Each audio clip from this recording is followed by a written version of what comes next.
உங்க வீட்டுக்கு பூனை அடிக்கடி வர்றதோட ஆன்மீக அர்த்தங்கள் பத்தி ஒரு சின்ன பார்வை பார்க்கலாம். நீங்க நினைக்கலாம் வீட்டுக்கு பூனை வர்றது சும்மா தற்செயல்னு. ஆனா நம்ம சாஸ்திரங்கள் படி பார்த்தா இதுக்கு சில அர்த்தங்கள் இருக்கு. அது உங்க வீடு, உங்க வாழ்க்கைய பத்தி சில முக்கியமான விஷயங்களை சொல்ற மாதிரி. இது ஏன் முக்கியம்னா, உங்க சூழல் எப்படி இருக்குன்னு இது ஒரு சிக்னல் கொடுக்குது. மொத்தத்துல பாத்தீங்கன்னா இது உங்க வீட்ல நல்ல சக்தி, ஒரு பாதுகாப்பு இருக்குங்கிறத காட்டுது. ஏன்னா பூனைங்களுக்கு இயல்பாவே கொஞ்சம் எச்சரிக்கை உணர்வு ஜாஸ்தி இல்லையா?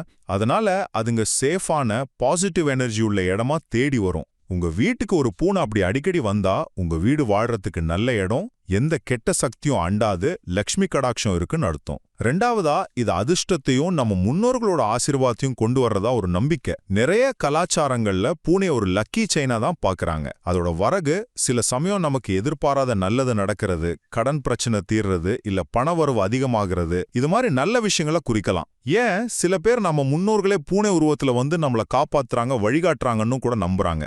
கடைசியா இது புண்ணியத்தையும் ஆரோக்கியத்தையும் அதிகரிக்கிறதா சொல்றாங்க. வீட்டுக்கு வர பூனை மாதிரி ஜீவன்களுக்கு நாம சாப்பாடு கொடுத்தா அது பெரிய புண்ணியனும், நம்ம வாழ்க்கையில முன்னேற்றத்தையும் நல்லதையும் இது கொண்டு வரணும் சொல்லுவாங்க. அது மட்டும் இல்லாம பூனைங்களுக்கு கெட்ட சக்திகளை உணரவும் அதை நீக்கவும் சக்தி இருக்கிறதால அதோட வரகு வீட்டுல நோய் நொடி வர்றதுக்கான அந்த நெகட்டிவ் வைப்ரேஷன்ஸை குறைச்சு ஆரோக்கியத்தை தரும்னு ஒரு கருத்து இருக்கு.